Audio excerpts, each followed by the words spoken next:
Hey guys, welcome back. I've not been very consistent with my videos the last couple weeks just because, well, I work full time and I've got 2 kids, so I'm busy and tired often. So just bear with me. I will get my videos out whenever I'm able to do so, okay? So let's just go ahead and jump right in. All right, 7 of Pentacles, 8 of Wands, the Lovers, 2 of Swords, 7 of Swords, and Death. Okay. So first of all, I want to point out that death does not mean necessarily a death. It's usually a transformation. So don't be scared of seeing that here. The 7 of Pentacles usually represents somebody who is waiting on their investment. They're taking their time to just watch the fruits of their labors start to grow and come in with, you know, everything that they've been putting their time, effort, money, and everything into, okay? So then here, the 8 of Wands, typically this one means fast incoming communication because they're all coming in at the same, kind of the same direction. And so usually that just means, like I said, communication. So you may be getting a message soon, or somebody may come into your life to bring you some kind of an awareness or an understanding about something. With the Lovers here, yeah, it absolutely can mean a love reading, but I don't necessarily always think that's exactly what this symbolizes.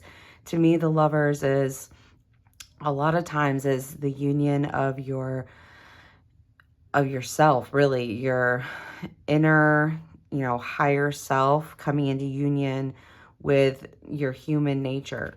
So that means kind of coming together in a deeper understanding of your calling and where you're meant to be. And right here, the point of that to me is shown in this mountain in the background, because the mountain is often symbolizing that journey of the soul.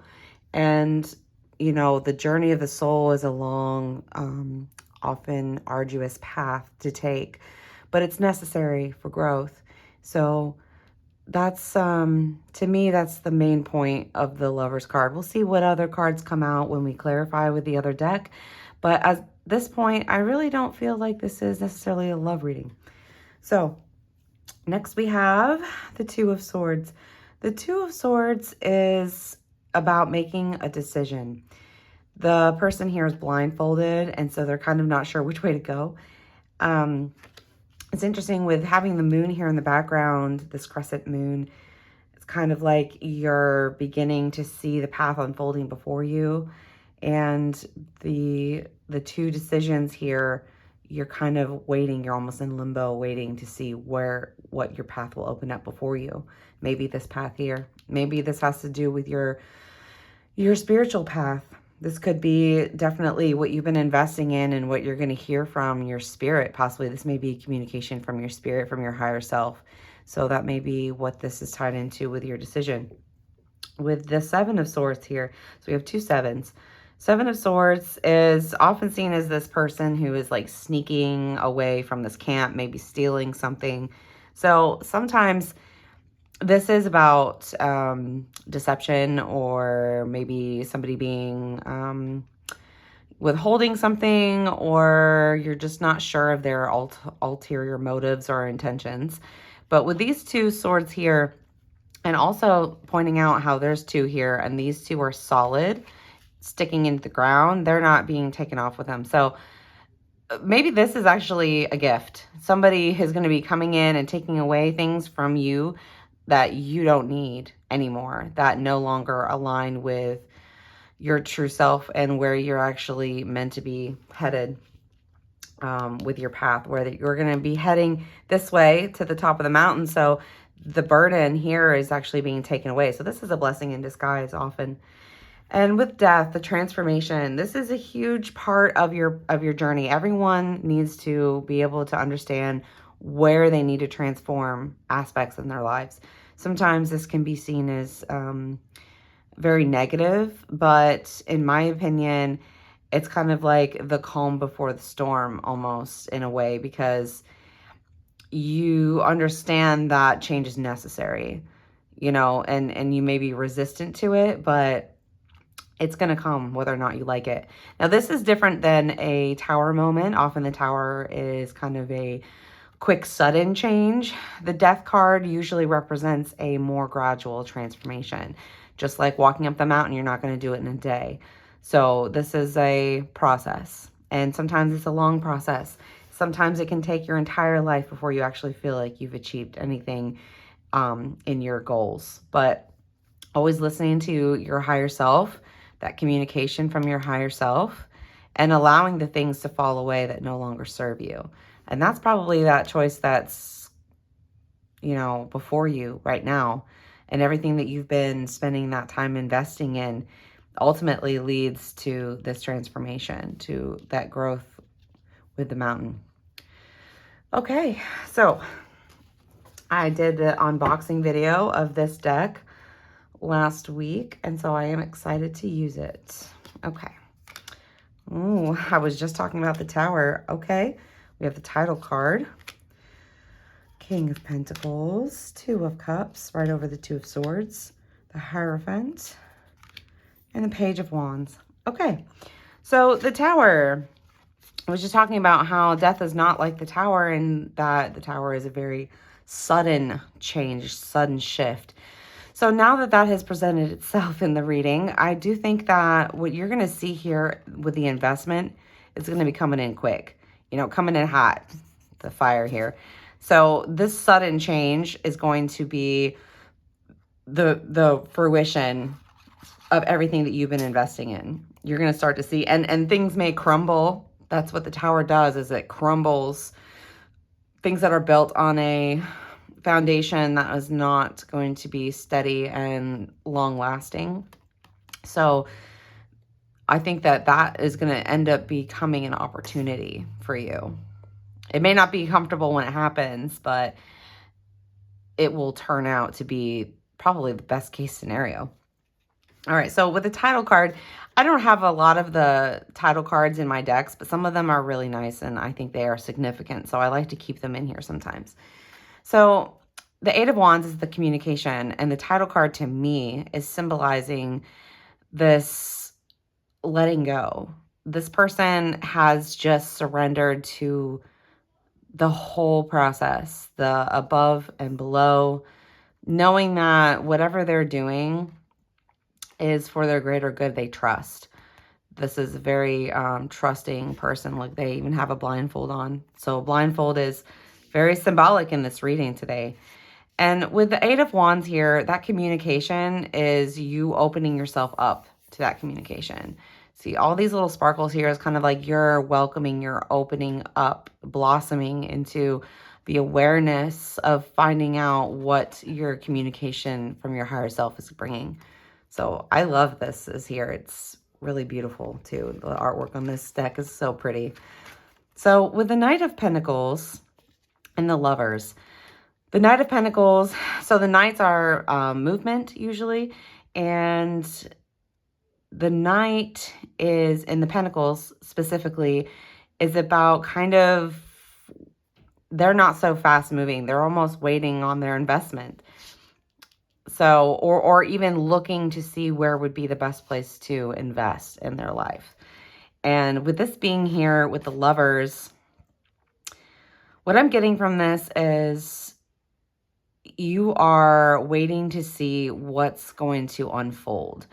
I think you are hoping that all of the effort and stuff that you have put into something specifically is going to start to open up for you some new opportunities, some new blessings, some new awareness, new understanding. And again, if you are looking for your soulmate or whoever, this could be part of that too. You're probably finding yourself, finding the, like these gold coins here, finding the treasure within yourself to kind of appreciate and open up the opportunities for that to happen for you. Either, like I said, in a connection, a soulmate or twin flame type of connection, or with the connection to your higher self. You can really go either way with that. So whoever that resonates for, then Yeah. Okay. All right, moving on. So we have the Two of Swords and the Two of Cups. I like that there's twos and they're together. So that's, two is such a great number. It's so much just change and transforming into the duality of reality. So Two of Swords is a decision, and the Two of Cups is coming into a union.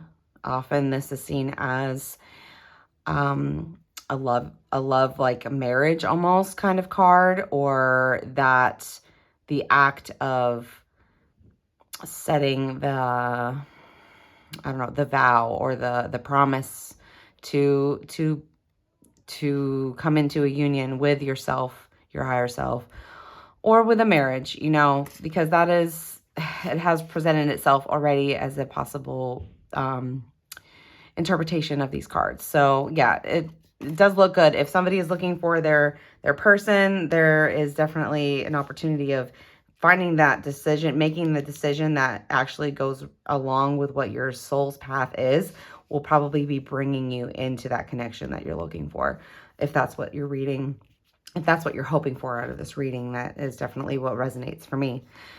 Okay, so we have now Seven of Swords with a Hierophant. So what I had said already about the Seven of Swords is something that's being taken away from you, which is a blessing in disguise. The Hierophant is what represents the foundation of the spiritual path, like the higher self setting down kind of like the rule book almost. A lot of times this is seen as like a figure, kind of like a pope, or somebody that is somebody that has already gained the keys of the knowledge that they are willing to pass down. So this can also mean institution, or kind of like the institution of marriage. This can represent somebody who is going to be, you know, deciding something, signing on the dotted line, you know, whatever. So that could be in line with a marriage too, if that's what somebody is looking for. And some things have to go away. Some things have to pass out of your life for this to even come and for this to happen. But the white stag here, it's a very symbolic kind of spirit animal. And there is so much fatherly nature. So caring for their, you know, the loved ones, and just making sure everything's okay. See, the stag represents somebody who has made sure that their family has everything that they need. Their loved ones are well cared for. So this right here is definitely a promise of something that's going to feel stable after this tower. After this happens, it's going to be okay. It will right itself. It will become solid. See these pillars here and the stone. So a very, very solid earthy energy with that. Okay, and then here we have Death with the Page of Wands. The Page of Wands is all about setting out on their journey of something brand new. Like they are full of fire and ambition, and they just want to get going.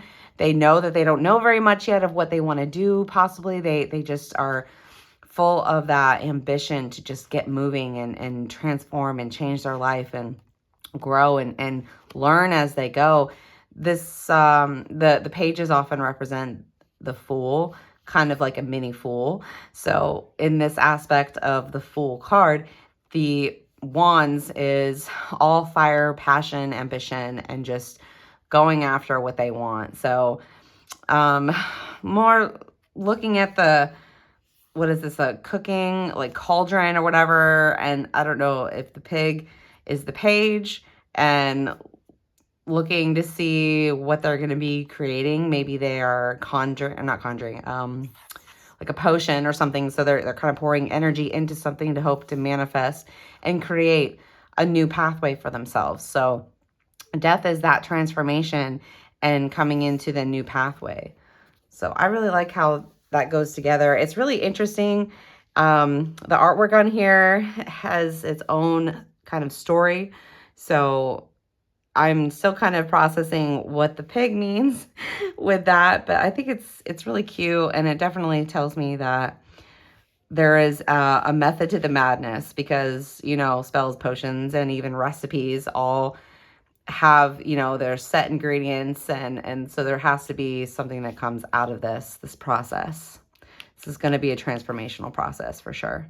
Because what do you do when you are cooking something? You're transforming it, you know, the meat gets soft and the vegetables get soft or whatever. So it's an alchemy process. It's internal alchemy. So, okay. All right. I'm going to do a few of these, the Work Your Light Oracle cards. And I think I'm actually going to do 3 of them today. All right. So we have the Initiation. Yes. And Sisterhood of the Rose. So you may be going through an initiation. Oftentimes the pages are that initiation. So the rite of passage and crossing the threshold. This, you know, it's all dark and gloomy here. The lightning from the tower really is represented here. And that little pathway here showing the beauty on the other side. This is where, you know, the treasure awaits. This is everything that you've been waiting for. You have to go through the initiation to cross that threshold.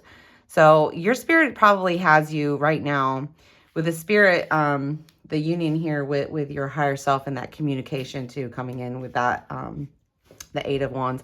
That's your spirit telling you that you need to maybe buckle down and learn some new, maybe occult or esoteric knowledge would be probably what you need to focus on a little bit. There might be something that you're feeling drawn to.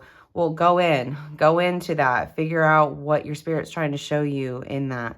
Anything that's a passion or an interest or something that excites you, that is the doorway. That's the key to get through to wherever you're supposed to be headed. It's always a sign. Okay. So this is very just yes. Just say yes. So if you have a question about something or you're not sure about this decision that you have to make here, the answer is yes. Whatever it is, just, you know, go for it. Clearly, somebody has been just kind of wondering what it means going forward, what they're going to do. And there might be some fear, you know, the Death card can represent some lingering fears. So definitely saying yes means that you're on the right path. You are doing what your spirit is asking you to do. So just keep going and don't be worried about it not working out because the universe has got you. Your higher self has got you. God has got you. Whoever, you know, ancestors, angels, spirit guides, spirit animals, all of it. It's all for you. They're here to help you. And so just open up and say yes to embracing that path for yourself. All right. So with the Sisterhood of the Rose, beauty and devotion, priest, mystic, teacher. Okay. So I don't know if you can hear my cat meowing. I'm about to let him in. But right here, this is bringing up to me this, the Hierophant. So with the Hierophant is, you know, that teacher, you know, the one that has the keys to unlocking the path here. So I definitely think that maybe finding somebody that can kind of guide you and teach you things along the way and kind of at least show you the way that they did it, and that can give you a little clue into what your higher self is telling you to do. It's really about learning how to listen to your higher self. That's kind of the main thing when it comes to anybody that is a priestess or a teacher, anybody that is in the spiritual work ultimately knows that what they are showing you and guiding you toward is how to listen to yourself, how to hear your higher self. So in these instances, when they can drop a clue or a hint that kind of opens up an understanding within you, is why it's such a vital thing to have somebody that's a little farther ahead on the path here on the mountain. Somebody that's just maybe a little farther ahead from you means that they've already seen what it took to get there. They've already gone through it. So they know, you know, and people that are open to guiding and teaching, it's it's beautiful. It's a beautiful process. And that's why there is an initiation to that understanding, because they've already gone through it. So finding also the sisterhood aspect of it really highlights to me the importance of having your soul tribe. Your soul tribe or soul family are the people that you can rely on when the tower moments hit. And when everything is in transformation and in flux, you're going to be able to have those people to rely on. So if you don't have them now, they're coming. If you do have them or someone from your soul tribe already, you guys are meant to be in each other's lives. And so just open up and trust what they have and what you have to give them. And it's beautiful. It's a beautiful process. And this is all about your highest growth and your highest potential. So thank you for watching. I really hope that this opened up some clarity for somebody.